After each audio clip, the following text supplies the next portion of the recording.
There is a particular kind of character who enters a story already hiding something. She smiles at the protagonist, makes him feel understood, and offers him something that seems almost too perfect to be real. Sometimes it is affection. Sometimes it is freedom. Sometimes it is the possibility of finally belonging somewhere. But beneath that warmth, there is another intention, a mission, a plan, a need to survive. Reze approached Denji because she had been sent to take his heart. Lucy first pulled David into her world while hiding who she really was and what she wanted from him. Faye Valentine repeatedly lied to Spike Jet and almost everyone around her, using charm, deception, and distance to protect herself. None of them entered these relationships honestly. And yet, when their stories ended, audiences did not simply remember them as manipulators. We remembered them as some of the most human, tragic, and emotionally powerful characters in their respective stories. We wanted Reze to reach the cafe. We wanted Lucy and David to escape Night City together. We wanted Faye to understand that the Bebop had become her home before that home disappeared. Their lies should have pushed us away. Instead, they made us want to understand them. That is what makes these three characters so compelling. Reze, Lucy, and Faye are not loved because their actions were always correct. They are loved because beneath every performance, every secret, and every betrayal, there was a person who desperately wanted something real. They wanted connection. They wanted freedom. They wanted a place where they did not have to remain alert every second of their lives. But all three had been shaped by worlds that taught them the same cruel lesson. Being vulnerable is dangerous. Trusting someone gives them the power to hurt you. And if you want to survive, it is safer to control the relationship before the relationship can control you. This is why their stories hit so close to home. Their methods are extreme, but the emotions behind them are familiar. Many people know what it feels like to hide a part of themselves because they are afraid it will be rejected. Many people know what it feels like to make a joke instead of admitting they are hurt, to disappear instead of asking someone to stay, to pretend not to care because caring creates something that can be taken away.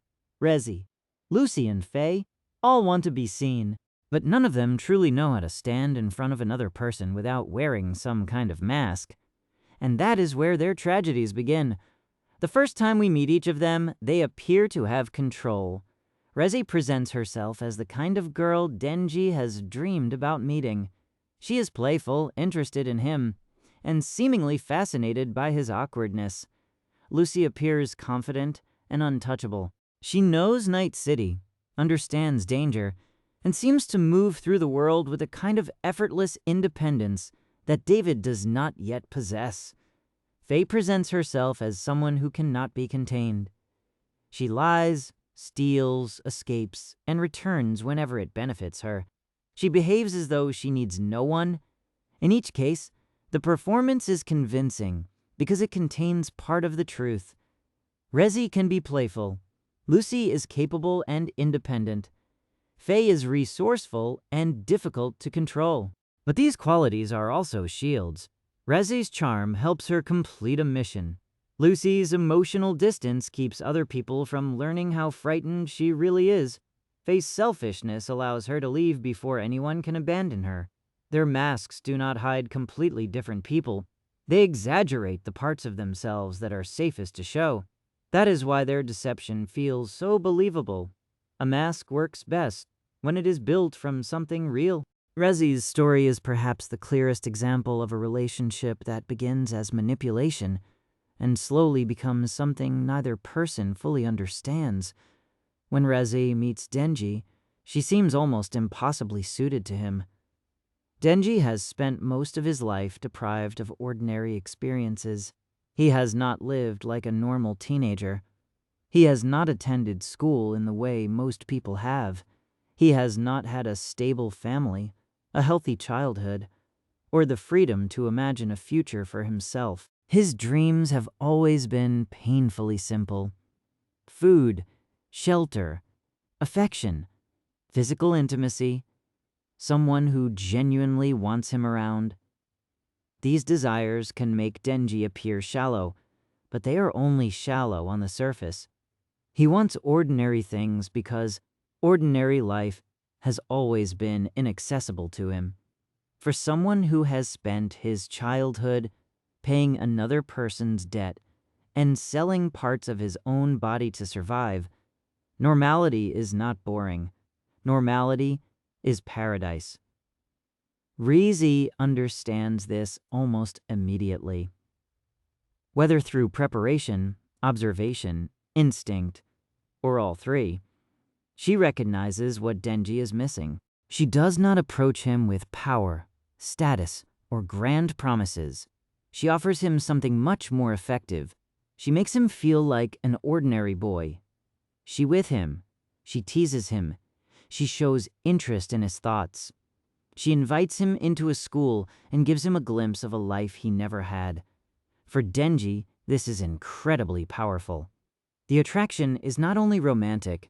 Reze represents an alternate version of existence. She represents the possibility that Denji could stop being a weapon, stop being someone else's property, and become a teenager whose greatest concern is whether a girl likes him. This is why the school sequence matters so much. It is not merely a romantic setting. It is a place Denji should have been allowed to experience. For a brief moment, Reze does not treat him as Chainsaw Man, a government asset, or a tool. She treats him as Denji. At least that is what he believes. The cruel truth is that Reze has also been shaped into a weapon. Like Denji, she was denied the freedom to become an ordinary person. She was trained, controlled, and assigned a purpose by people more powerful than herself. Her identity is inseparable from what she can do for others. This creates the hidden connection between them. Reze is able to construct Denji's fantasy so effectively because some part of her understands it.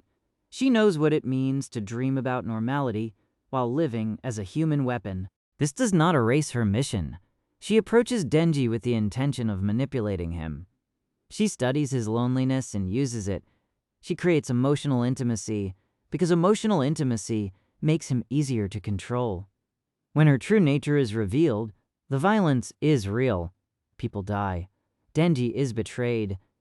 The affection he believed in becomes inseparable from the mission that created it. But Reze's story would not be remembered so painfully if everything had been fake. The emotional power comes from the possibility that something changed. At some point, the performance may have stopped being only a performance. The question is not whether every smile was real. The question is whether a relationship can become real even when it began as a lie. Reze spends time with Denji because she has a target. But time changes people. Pretending to live normally can reveal how badly someone wanted that normal life. Pretending to care can create situations in which genuine care becomes possible. The boundaries between mission and desire begin to blur. When Reze asks Denji to run away with her, the moment is complicated. She may still be trying to control him. She may still want what he can give her, but the fantasy she offers is no longer only Denji's fantasy. It is hers as well. They could leave. They could escape the people who treat them as weapons. They could attempt to become two ordinary young people, even if neither of them truly knows what ordinary life looks like. Denji does not immediately choose that future. His feelings are confused, and his attachment to the life he already has is stronger than Reze expects. But later, he waits for her. He returns to the cafe. He brings flowers. This is one of the simplest and most painful moments in the story. Denji is not waiting for the assassin.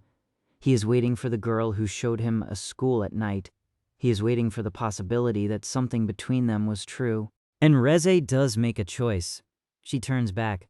That choice is what transforms her story from a betrayal into a tragedy. She does not simply disappear after completing or abandoning her mission. She attempts to return to Denji. She chooses, however briefly, the life represented by that cafe.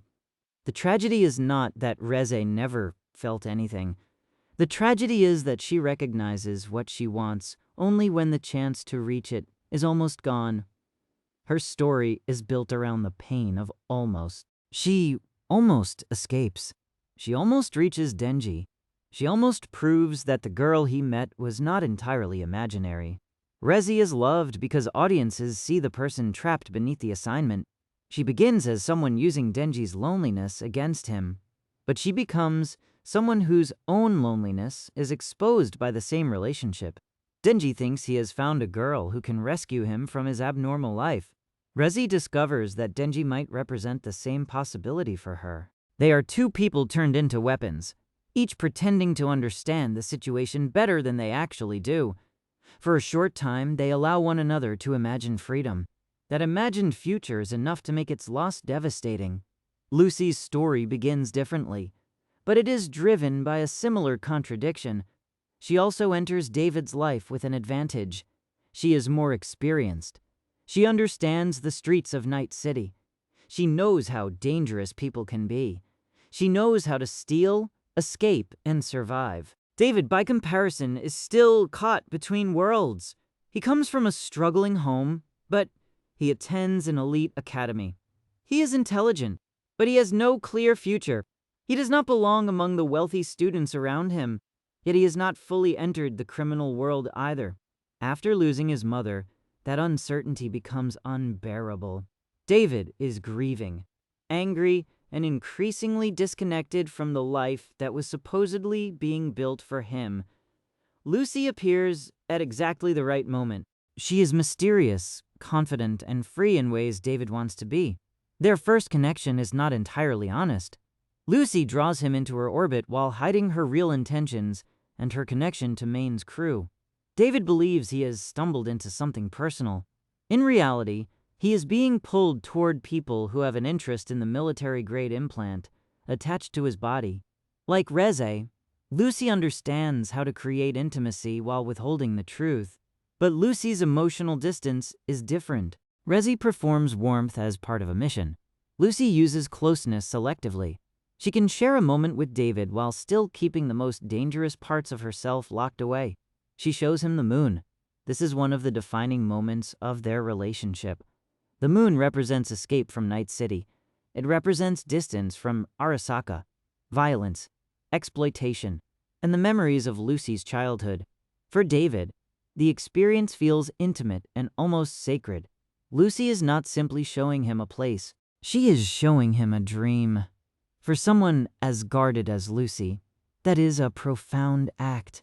However, even this moment is surrounded by ambiguity. David is attracted to her. Lucy knows this. He is vulnerable. She remains more informed than he is. The relationship begins with an imbalance. But as they grow closer, Lucy's priorities change. David stops being a useful stranger and becomes the person she cannot bear to lose. This is where Lucy's story becomes painful in a very different way from Reze's. Reze begins by lying to complete a mission and eventually appears willing to abandon that mission. Lucy begins by hiding her intentions, but later continues to hide things because she believes secrecy is the only way to protect David. Her love becomes real. Her methods remain shaped by trauma. Lucy's childhood taught her that powerful systems destroy people without hesitation. Arasaka does not see children as children. It sees them as tools. Her abilities make her useful, and usefulness places her in danger. She survives by escaping. She survives by staying hidden. She survives by revealing as little as possible. These habits do not disappear when she falls in love. In fact, love makes them stronger. Once David becomes important to her, Lucy has more to lose. She discovers that Arasaka has a growing interest in him. She understands that his unusual compatibility with cyberware makes him valuable to forces that will consume him if given the chance. So she begins working in secret. She removes threats. She hunts people who might expose David. She carries the burden alone because this is how she has always survived. The intention is loving. The result is distance. Lucy does not fully explain what she is doing. David knows she is withdrawing, but he does not understand why. He interprets the separation through his own fears. He believes he must become stronger. He believes he must carry the dreams of the people he has lost. He believes that by pushing further, installing more cyberware, and becoming the person others need him to be, he can create a future for himself and Lucy. Lucy sees the danger, but she cannot reach him honestly. She tells him to reduce the cyberware. She expresses fear, but the entire truth remains trapped behind the wall she has built around herself. This is one of the central tragedies of Cyberpunk. Edgerunners, David and Lucy love each other, but they do not fully understand what the other person is trying to do. David believes he is building a future for Lucy. Lucy believes she is protecting David's future. Both are acting out of love. Both are also acting through wounds they have never healed. David cannot stop trying to prove his value. Lucy cannot stop trying to solve danger alone. Their love is real, but reality is not enough to protect a relationship from silence, fear, and self-destruction. This is what makes Lucy hit home. Her tragedy is not that she failed to love David. She loved him intensely. The tragedy is that she believed love meant carrying the thread alone.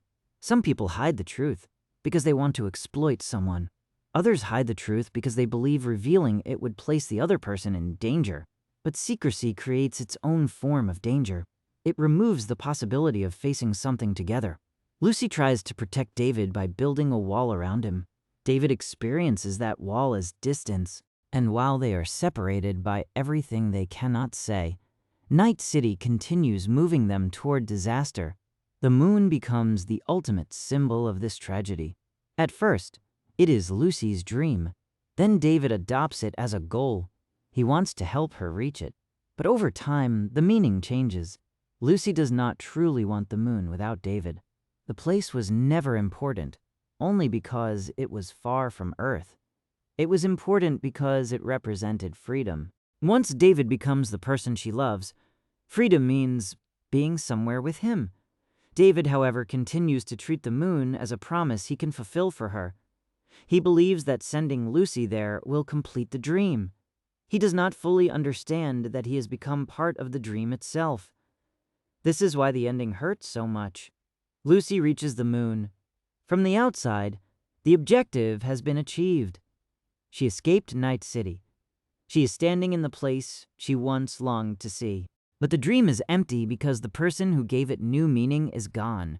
She sees David in the sunlight, not because the story wants to offer a simple reunion, but because memory has become inseparable from the place. He should have been there.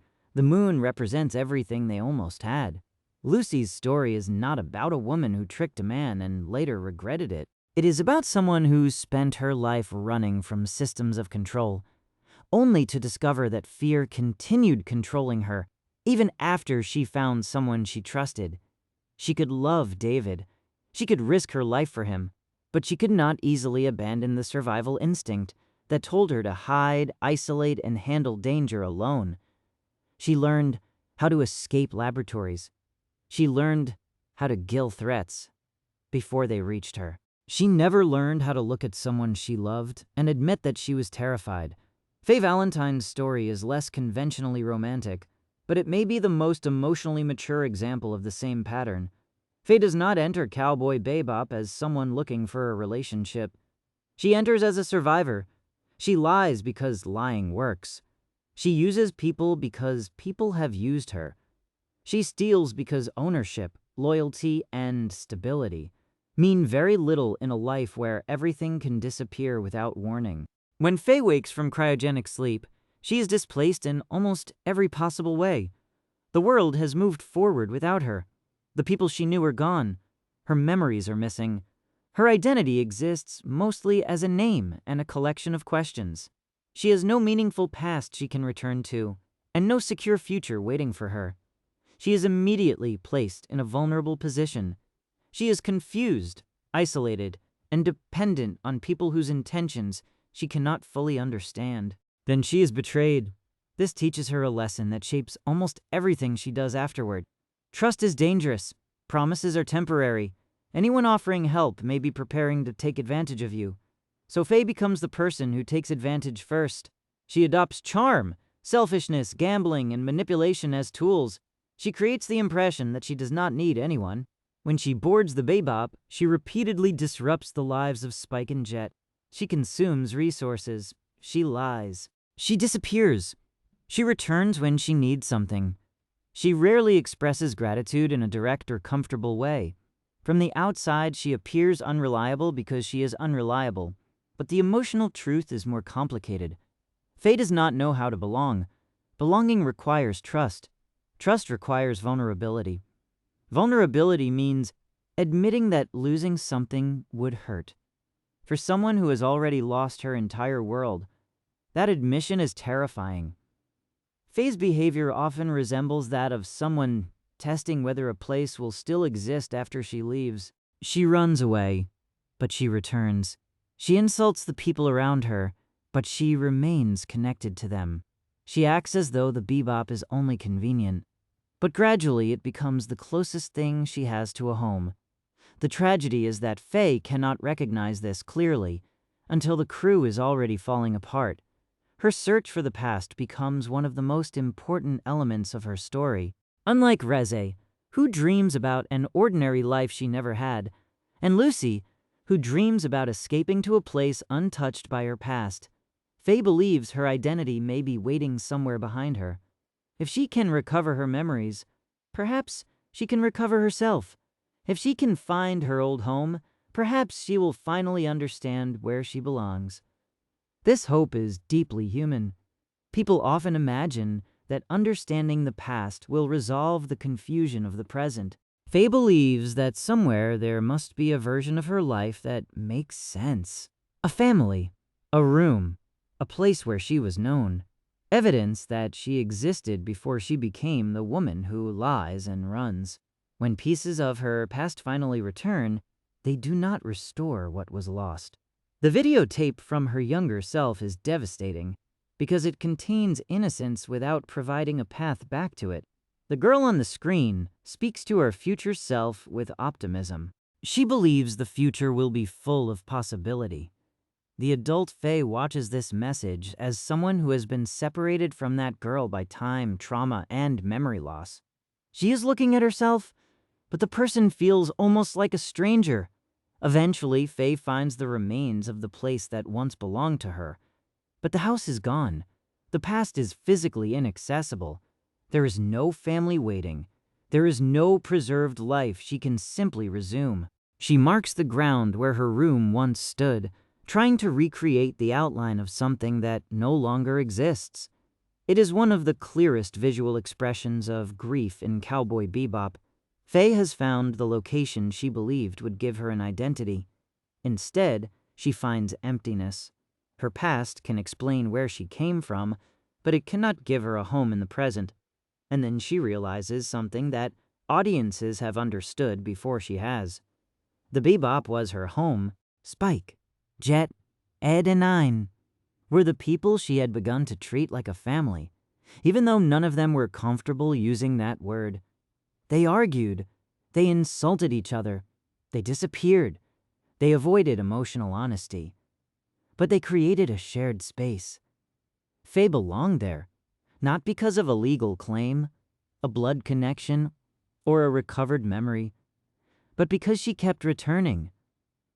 This realization comes too late. Ed has left. The crew is breaking apart.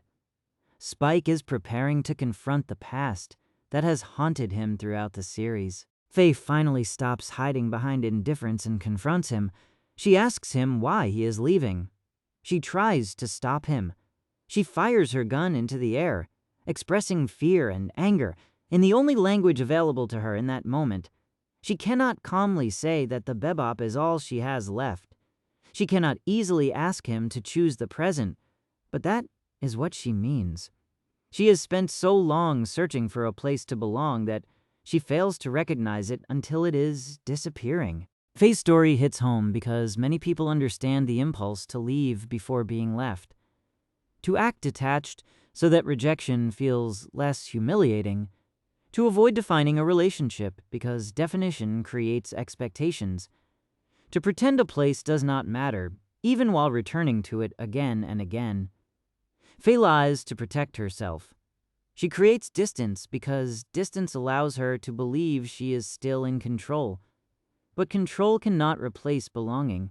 The more she protects herself from the pain of loss, the more difficult it becomes to fully experience the connections that might have given her life stability. Reze, Lucy, and Faye are therefore not three versions of the same character. Their situations, personalities, and relationships are very different. Reze lies to complete a mission. Lucy hides the truth to protect someone she loves. Faye lies to protect herself from dependence and abandonment. Reze is sent into Denji's life as an enemy. Lucy brings David into a dangerous world before he understands the full reality of it. Faye enters the Bebop as an opportunist who refuses to admit that she wants to stay. But their emotional journeys move in a similar direction. Each begins with more control than the person she is deceiving. Reze understands the mission while Denji does not. Lucy understands the danger of Night City while David is still fascinated by it. Faye has mastered emotional escape while Jet and Spike repeatedly allow her back into their lives. Then the balance changes. The relationship becomes meaningful. The person who expected to remain detached becomes attached. The deception no longer protects her as effectively as it once did. Reze discovers that the normal life she performed for Denji may be something she genuinely wants. Lucy discovers that David matters more to her than the dream she had protected for years. Faye discovers that the temporary crew she treated as useful has become the only family she has. They all find something real. And then their old methods of survival make it almost impossible to keep it. This is the common tragedy. Reze knows how to seduce, fight, and complete a mission. She does not know how to simply ask Denji to trust her after everything she has done. Lucy knows how to disappear into a network, remove threats, and escape powerful enemies. She does not know how to share her fear without feeling that she is placing David in greater danger. Faye knows how to lie, steal, gamble, and leave. She does not know how to admit that she needs the people she keeps pretending are temporary. Their abilities are perfectly adapted to surviving hostile worlds. They are poorly adapted to maintaining intimacy. That is one of the deepest reasons we love them. These characters reflect the uncomfortable truth that the behaviors that protect someone during trauma can later damage the relationships they care about most. A person learns not to trust because trust once led to betrayal. That instinct keeps them safe. Later, they meet someone trustworthy, but the instinct remains. A person learns to hide fear because fear was once used against them. That concealment helps them survive. Later, they fall in love, but still cannot speak honestly when they are frightened. A person learns to leave before anyone else can decide whether they are worth keeping. That escape protects them from direct rejection. Later, they find a home, but cannot stay emotionally present long enough to believe it is real. The protective behavior does not disappear simply because the danger changes. This is why love does not automatically heal Reze, Lucy, or Faye.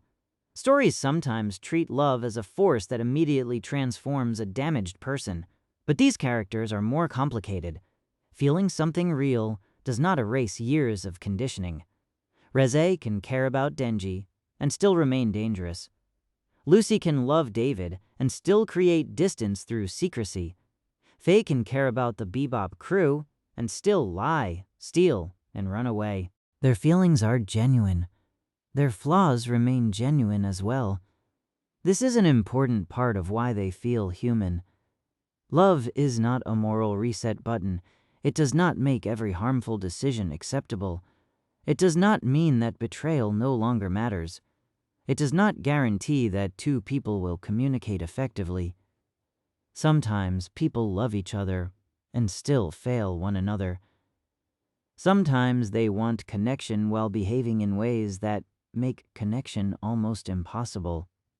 Reze, Lucy, and Faye force us to hold two truths at the same time. They caused harm. They also deserved a chance to become more than the systems and experiences that shaped them. Reze manipulates Denji's loneliness. That is true. It is also true that she is a young person whose own life has been controlled and weaponized. Lucy withholds information from David. That secrecy contributes to the distance between them. It is also true that her behavior comes from a childhood in which discovery meant exploitation or death. Faye repeatedly uses the Bebop crew. She can be selfish and destructive. It is also true that she woke into a world where she had no identity, no trustworthy support, and no reason to believe anyone would remain loyal to her. Understanding these things does not require pretending they did nothing wrong. Empathy is not the same as absolution. We love these characters because the stories allow us to see the fear beneath the action. We can understand why someone built a wall without claiming that the wall never hurt anyone. This brings us back to the question in the title. They lied to the hero, so why did we love them? Part of the answer is tension. A character who hides something creates uncertainty. Every tender moment carries another question. Is this real? Is she manipulating him? Is she manipulating herself? What will happen when the truth is revealed? This uncertainty gives their relationships a special intensity.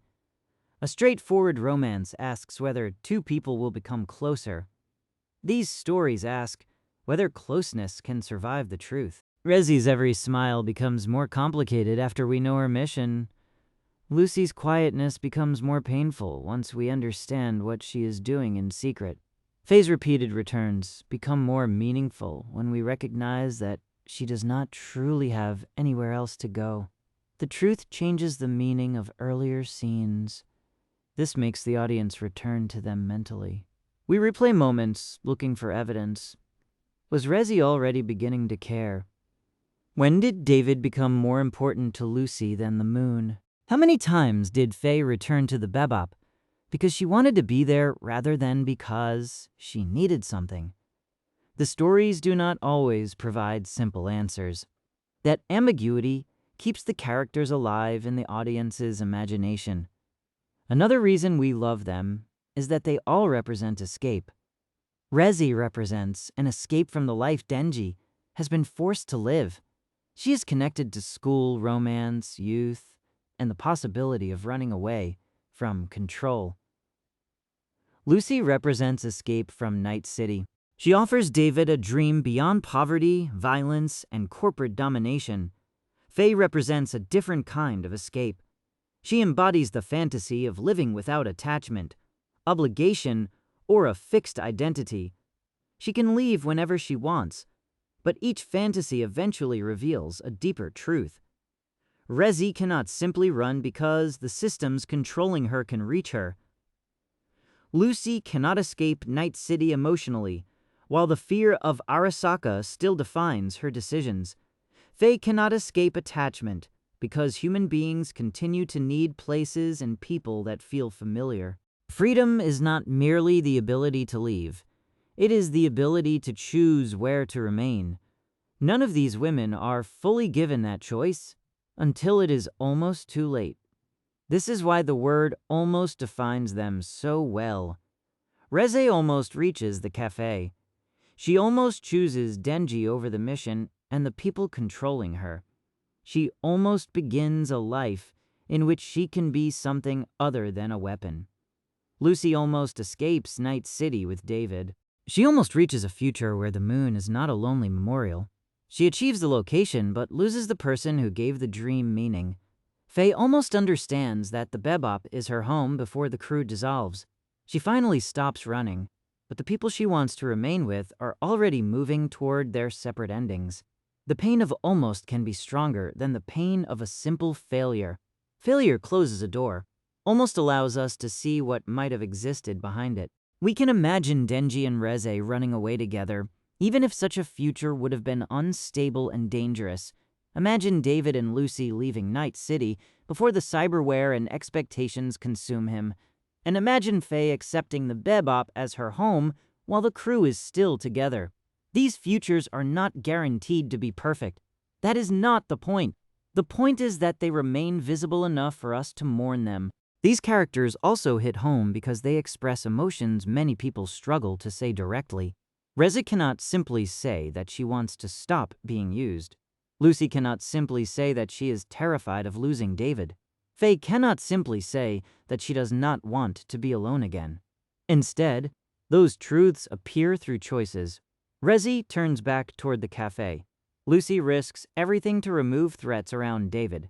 Faye returns to the Bebop and tries to stop Spike from leaving. Their actions speak the sentences they cannot say. This creates a powerful relationship between the audience and the character. We become interpreters. We look beyond the dialogue and search for the emotion underneath. We love them partly because we can see what the hero may not fully understand in time. Denji waits for Reze, but he never learns how close she came to returning.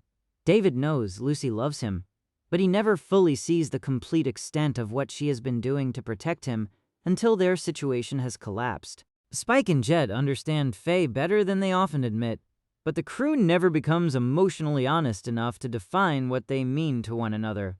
The audience is left carrying truths that the characters could not share. That creates intimacy. We feel as though we know the part of them they were unable to reveal. The question of whether they truly loved the hero is therefore not as simple as it first appears. Reze's feelings are deliberately complicated. Her relationship with Denji begins as a mission. Some of her behavior is calculated. Some of her tenderness may be part of the performance, but her final decision matters. She chooses to return. Whatever the relationship was at the beginning, Denji has become more than a target by the end. Lucy's love for David is unmistakable. Her actions are driven by the desire to keep him away from Arasaka. She abandons emotional distance, risks capture, and continues fighting for him even after escape becomes nearly impossible. Her failure is not a lack of love. It is the belief that love requires solitary sacrifice. Faye's feelings are not focused on a traditional romantic hero in the same way. What she loves is the fragile family created aboard the Bebop. She may care about Spike in ways this series leaves intentionally unresolved, but the greater truth is that she becomes attached to the crew as a whole. Her return is an act of love. Her attempt to stop Spike is an act of love. Her inability to express those feelings cleanly does not make them less real. All three love in ways shaped by fear. Reze loves while still trying to understand whether she is allowed to choose her own life. Lucy loves while expecting the world to discover and destroy anything she values. Faye loves while assuming that every home is temporary. Their love is genuine, but it is not safe. That distinction is essential. They want love. They do not know how to feel secure inside it. This is perhaps the central reason these characters remain with us. They are not fantasies of perfect devotion. They are portraits of people who find something precious while still carrying every habit they developed when the world was dangerous. They remind us that vulnerability is not simply an emotional decision. For someone who has survived betrayal, control, or abandonment, vulnerability can feel like walking unarmed into a battlefield. Reze's battlefield is literal. Lucy's is digital, corporate, and psychological. Faye's exists in the emptiness where her identity should be. Each woman responds by remaining difficult to reach. But the audience sees the person on the other side of the defense. We see Reze as the girl who might have wanted to attend school for real. We see Lucy as the child who escaped Arasaka and never stopped expecting it to find her. We see Faye as the young woman speaking cheerfully to her future self, unaware of everything that future self will lose. These glimpses prevent us from reducing them to their worst actions. The manipulator is also manipulated. The liar is also afraid of being deceived. The person who leaves is often the person most frightened that no one will ask her to stay. This does not mean every audience member identifies with the exact experiences of these characters. Most people have not been trained as assassins, hunted by corporations, or awakened decades into the future without memories, but the emotional patterns are recognizable, hiding affection behind humor, testing people instead of trusting them, waiting for someone to prove they will stay while behaving in ways that push them away, trying to protect a loved one without telling them what is happening. believing you need to become useful, powerful, or impressive before you deserve to be chosen. These are ordinary fears placed inside extraordinary stories. That is why Reze, Lucy, and Faye feel larger than their archetypes. They may resemble the mysterious girl, the femme fatale, or the emotionally unavailable love interest. But each story eventually reveals the cost of maintaining that identity. Reze's charm cannot save her from the people controlling her. Lucy's independence cannot protect David from every danger. Faye's detachment cannot prevent the loss of the Bebop. The mask gives them temporary power. It cannot give them peace. Perhaps this is what audiences truly respond to. We do not only fall in love with who they are, we fall in love with the possibility of who they might have become in a safer world. A Reze who could attend school without pretending. A Lucy who could speak about fear without believing it would place someone in danger. A Faye who could remain in one place without preparing for its disappearance. Their stories make those versions visible for a moment. Then they take them away. This is not unusual in the worlds these characters inhabit. Chainsaw Man is filled with systems that turn desire into leverage. Cyberpunk. Edgerunners takes place in a city that converts human bodies, dreams, and relationships into products. Cowboy Bebop follows people whose pasts remain so powerful that they struggle to live in the present. These worlds punish vulnerability. Reze, Lucy, and Faye adapt accordingly, but adaptation has a price. To survive, they become difficult to know. To avoid being controlled, they control information. To avoid being abandoned, they create distance. Then they meet people who make them want to stop. That desire is the beginning of hope. Their inability to complete the transformation is the tragedy. Reze turns back, but she does not arrive. Lucy reaches the moon, but not with David. Faye returns home, but the home is already disappearing. Each ending gives the character part of what she wanted and removes the part that would have made it meaningful. Reze chooses connection, but is denied the reunion. Lucy achieves escape, but loses the person she wanted to escape with. Faye discovers belonging, but cannot preserve the family she has found. This is why their stories feel emotionally precise. The punishment is connected directly to the desire. They are not simply defeated. They are allowed to understand what they wanted before it becomes unreachable. And perhaps that is why we forgive them more easily than we expect. We see that the lie was never the deepest truth. The deepest truth was the need beneath it. Reze's lie says that she is an ordinary girl who happens to like Denji. The truth is that she wants the chance to become that girl. Lucy's silence says that she can handle the danger alone. The truth is that she is terrified the world will take David from her. Faye's selfishness says that she needs no one and belongs nowhere. The truth is that she keeps returning because she wants the Bebop to remain her home. Their lies protect the truth. They also prevent the truth from being fully lived. That contradiction is what makes them unforgettable. They are not characters we love because they deceive someone successfully. We love them because the deception eventually fails to contain their humanity. The mission becomes personal. The secret becomes sacrifice. The temporary arrangement becomes family. Something real grows inside something false. And once we see that reality, we cannot return to viewing them as simple manipulators. They become tragic because they are capable of love. If Reze felt nothing, her departure would be betrayal rather than heartbreak. If Lucy felt nothing, the moon would be only a destination rather than a grave for a shared future. If Faye felt nothing, the collapse of the Bebop would be an inconvenience rather than the loss of the only home she had left. Their emotions give their endings weight. Their inability to express those emotions in time gives the endings permanence. So why did we love them? We loved them because they were never only the masks they wore. Reze was not only an assassin pretending to be a schoolgirl, she was a weapon who briefly imagined becoming a person. Lucy was not only a mysterious woman who drew David into danger, she was a survivor who found someone more important than the escape she had spent her life dreaming about. Faye was not only a liar who exploited everyone around her, she was a woman without a past who accidentally built a family in the present. They lied because lying gave them control. They ran because running had kept them alive. They hid because honesty had never felt safe. But beneath all of that was the same quiet desire to be chosen without being useful, to be known without being exposed, to stay without waiting for the moment they would be forced to leave. They did not break our hearts simply because they lied.